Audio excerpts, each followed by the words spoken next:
I feel deep satisfaction in seeing these farm communities coming up. And we can be sure that Srila Prabhupada is very satisfied with this.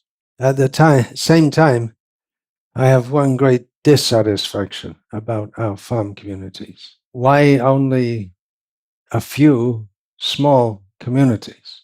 If our movement had taken the order from Srila Prabhupada seriously, instead of ignoring it, then there could be a complete change in the outlook of human society.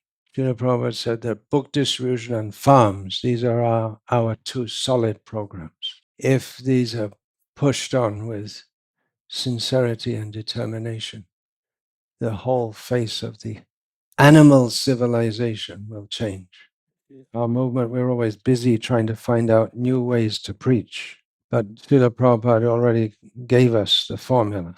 Get the books out so that people can know what is the actual meaning and philosophy of life and demonstrate it practically by these Varnashram farm communities. The two programs are complementary.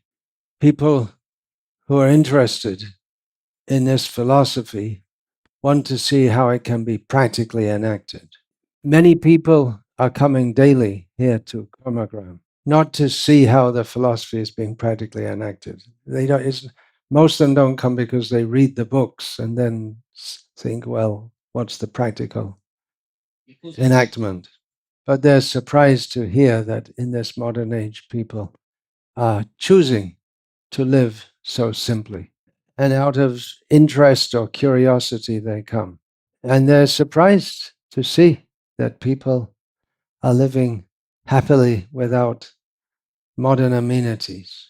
So then it becomes conducive for speaking to them the message of Krishna consciousness and giving them books. It's a great program. Srila Prabhupada had all the right ideas. It's hard to put it into practice, no doubt. There are many austerities which devotees at the farms undergo, which the city dwellers don't. But soon after moving from the city, they become accustomed to that.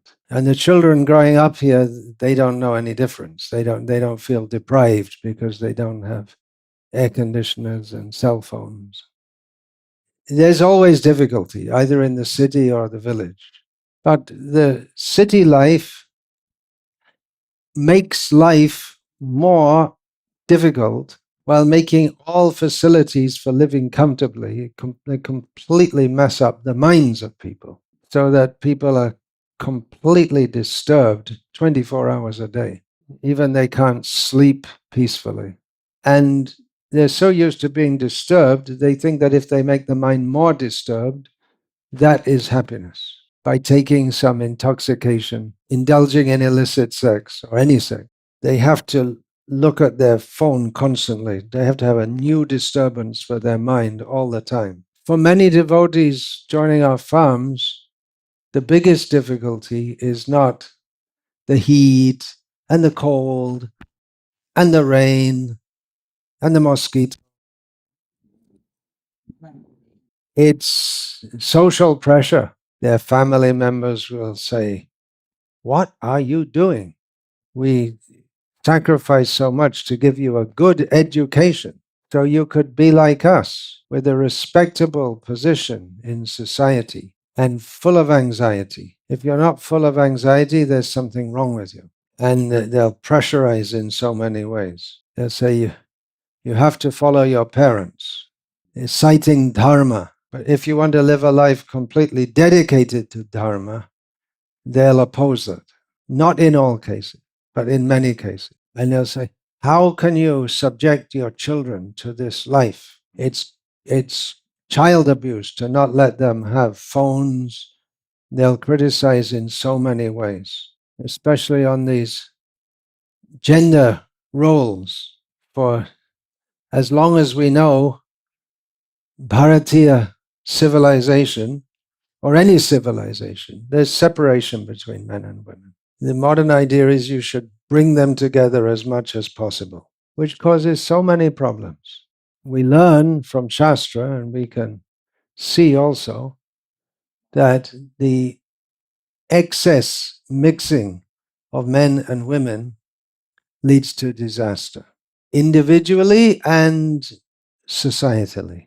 So in any civilized society, there are rules for either written in law or just accepted within society, how men and women can associate. Even husband and wife in public, they don't laugh and joke together. They don't hold hands or kiss, as is normal in animalistic so-called human society. But there's some idea being propagated here in India also that this is all out of date. It's wrong. It's bad. They think whatever is old must be bad. They don't even want to give traditional names to their children. We're just as common names here in South India used to be names like Nagaraj.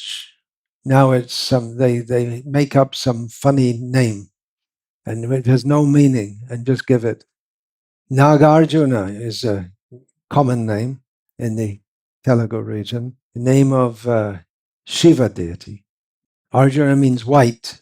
It's also the name of one of the most influential Buddhist philosophers of all time, who it's presumed he was based out of Kanchipuram. Now, recently, I was giving a talk somewhere in Tamil Nadu, and I asked, who has heard of Nagarjuna?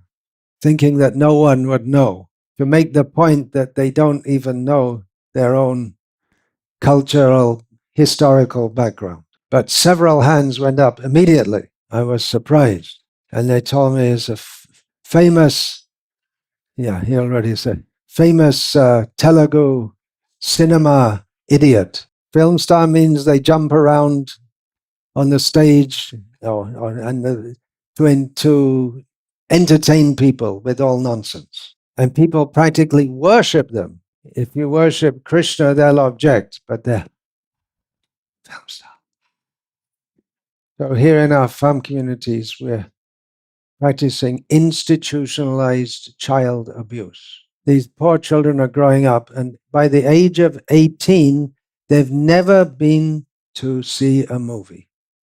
But we say that exposing them to this movie, that is child abuse. In the school, they learn illicit sex, how to be rude to the teacher, and how to cheat and speak vulgar language. Not our children. We're protecting them from that. They don't have all these movies, but we have our own drama. They themselves can be a film star or drama star so it's revolutionary. We need a revolution in society. It's such a mess. Growing up, I thought society is so bad. We need a revolution. And nowadays, people are looking back to the 1960s and 1970s when I was growing up and saying, oh, it was so much better then. So we see the truth of Shukdeva's prophecy. Tata chanudinam dharma satyam socham shamadaya kalena balena raja nangshantayu balang smritihi. In Kali Yuga, with the passing of every day, all good things will decrease. First, he says, is dharma. Dharma is a common word everyone knows in Indian languages, whatever language it is. But no one nowadays knows what dharma means because they think it's something sectarian. Hindu dharma, Christian dharma, Islam dharma. There's three dharma. That's considered very wrong nowadays. But that's actually the only way that both men and women can live somewhat peacefully together. Dharma, satyam, truthfulness, shocham, cleanliness. Shocham means everyone used to be that after passing stool they have to bathe. But now in India, not everyone follows that. And I'm told that many of our ISKCON brahmanas They also don't follow, especially in the West. Satyam, Shocham, Shama, tolerance. Tolerance in the sense that, well, there are so many things. Tolerating heat and cold. People do not want to have children. It's too much disturbance for them. We can live better without children. They disturb us too much. They're called dink parents, not dink couples. D-I-N-K, double income, no kids. Both the husband and wife, if they're married, they're working and earning. They have no children who'll disturb their life, and they keep their own separate income, and they eat separately. They don't cook at home because that's degrading for women to have to cook. So they both eat outside. They both eat at some McDonald's or some cafe, not Udupi cafe, that's for sure. They're all vegetarian. And they live together. The facility of that is that by living together, they reduce the rent by living together, and they have sex, and that's their relationship. No further comment needed among sane people. This is insanity, and they're promoting it as progress. Huh, rascals. Satyam Shaman Daya. This, yeah, you can understand that word. Meat everywhere. Meat, fish, eggs. The children, they go to school and they get eggs fed to them. Here in Andhra Pradesh, the school children get meals provided by Akshay Patra with eggs. I don't think Draupadi had in her Akshay Patra eggs. So we're making progress. We're giving more nourishing meals. Daya Kaleba Nangshandaya. Lifespan is reduced. Now, what can you expect when everything is polluted? You may think the air here is very fresh and clean, but the air comes from the cities, so the air here is also polluted. Maybe if you go up on those hills, it will be less polluted if you go up on the hill. And people don't know even basic things, how to live in a way that's healthy. They eat polluted food, also all rubbish food that they buy in some store. The water is also all polluted. And the most poisoned people are the farmers, because they're always spraying the fields with poison. There's a famous cancer hospital in Jaipur, and you may know that Punjab is famous for farming. So there's one daily train from Amritsar in Punjab to Jaipur. They call it the Cancer Express, because every day so many farmers or people from villages are going to Jaipur, to the cancer hospital. And the capital of mental health hospitals is Bengaluru. It's a common trajectory that young people come from a village somewhere in South India. They come to Bengaluru for a job in IT. From their home, they have some culture, but when they go to this big city, they're told you have to eat lots of meat, you have to have lots of sex, you have to drink alcohol, and they pile them with so much work. There's no semblance of any good feeling between the people. Just you have to work. And then the next stop is the mental hospital. It's not a joke. It's a fact. So Nangshan, so their lifespan is reduced, and even while they're living their life, it's a horrible life. And mental abilities are becoming less. Who can multiply in their head? 42 by 73. I could probably do it, but not on the spot. But I don't think anyone can do it, because I can do that. Pull out the phone and there you get the answer. That Shakuntala, she was famous. You give her 2 7-digit numbers and tell her to multiply them or divide, which is even more difficult, And before you can enter it in your, those times they didn't have computers, before you can enter it in your calculator or whatever, she'll just give the answer, boom, just like that. And books are also making people less intelligent. We think that books are for intelligent people. Well, that's true at the present time. But previously, you didn't need books. You hear, you remember, finished. So we see that with artificial intelligence, you don't need human intelligence. People are becoming less intelligent. So these farm projects are revolutionary. Although they're promoting everything new, modern, is best, progress, we want to look back to the past. Purvair purvatarang kritam, Lord Krishna says. Do in the Bhagavad-gita, he says, do as the people in the past used to do. There's a feeling within our movement that, well, people can't do it.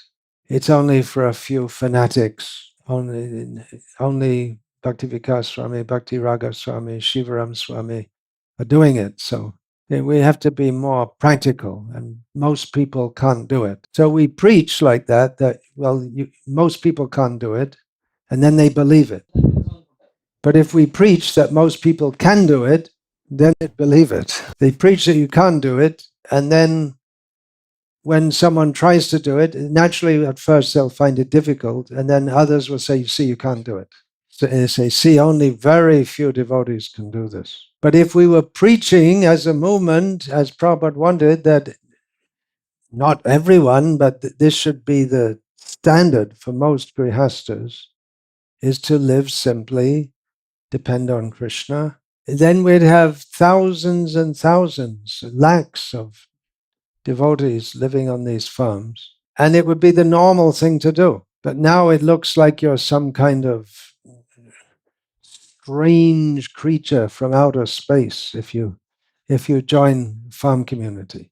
If we had big farm communities, and then everyone, the more you have, the more people, then the more easier it is for people to join. Again, there's the point of social acceptance, that if many people are doing it, we feel more comfortable. And we can say to our relatives that, oh, you see, so many already doing it, so we can do it also.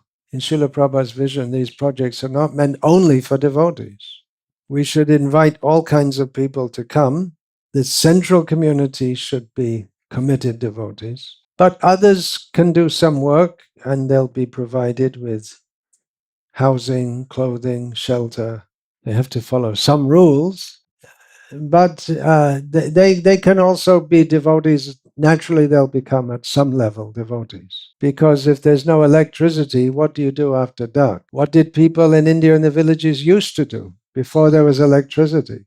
They'd come together and do kirtan, or they'd have someone would speak on Ram Leela.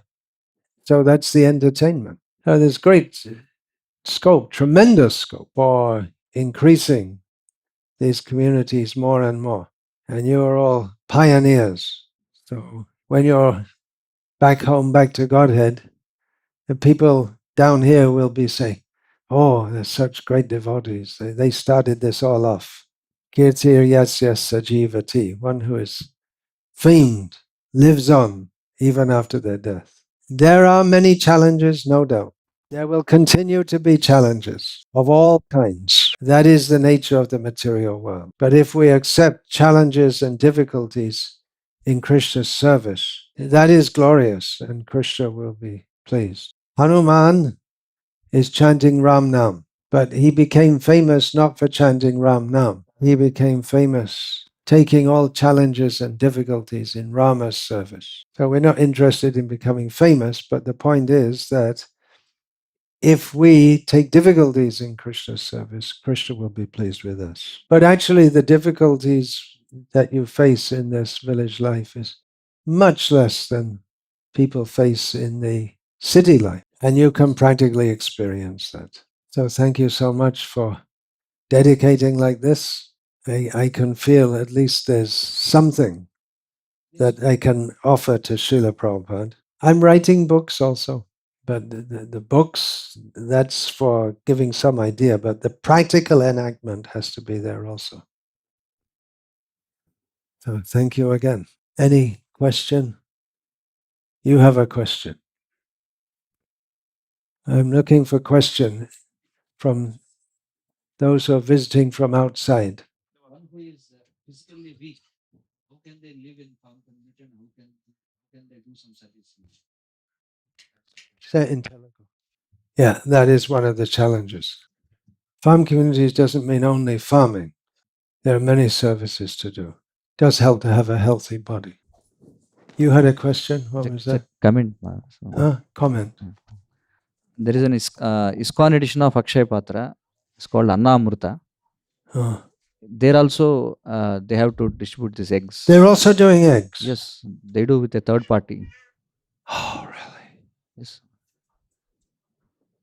Hare Krishna.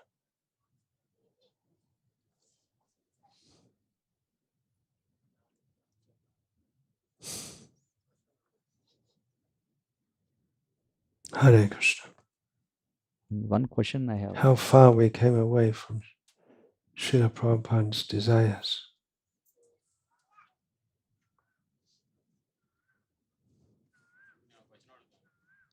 Chapandi. In current society, whatever education is being given to children, it doesn't have any spiritual values. So, what kind of education system can make them God conscious and take them back to Godhead? You see what's going on here? You can ask the teachers and the parents.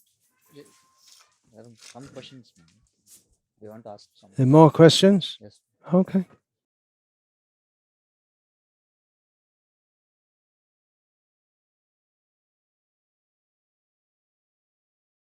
इसलिए हम कहते हैं यहाँ